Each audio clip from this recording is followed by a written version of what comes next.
I am as ancient as wisdom, buried alongside templos that have not yet been excavated or desecrated by foreign hands, but I am as modern as the iPod.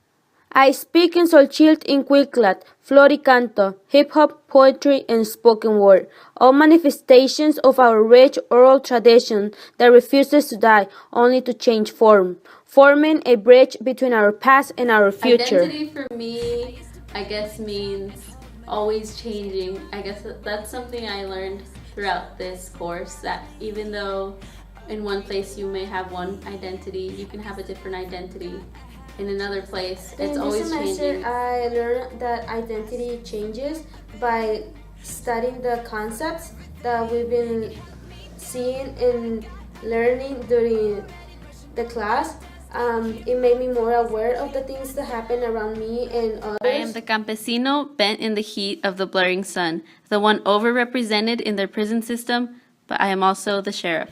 I always thought as privilege as just being like white people or just guys have privileges, but I guess through this course I found out that everybody has their own set of privileges that we don't really recognize or know that we have them, and because I'm aware of it, I'm able to understand other people better and see that we all have different things we need to work on. I am an undocumented soldier, returning home from an unjust war in a coffin, but an American citizen.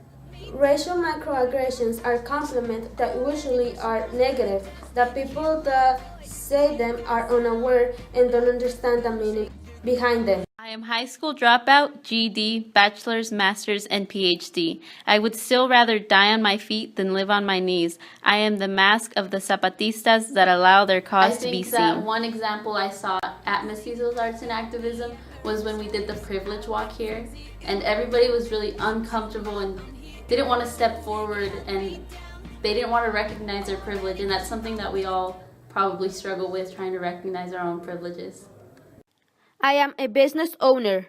I am Mexica, Mexicano, Chicano, Latino, Hispanic, and Spanish.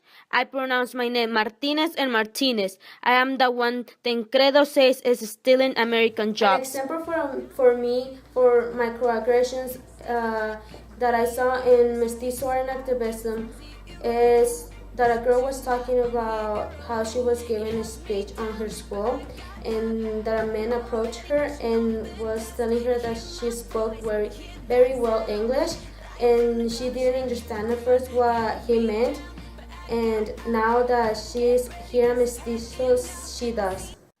We need to be united, cause see, I am they and they are me. We are branches of the same cultural tree, connected spiritually. We may speak different languages, pero nuestra sangre is the same. I have the knowledge of codices that survived European flames. See, even though the majority of our written history was burned, it has been preserved and manifests itself through the art of spoken word. This is a ratty.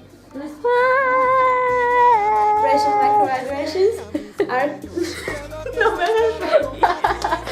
All right. Racial microaggressions are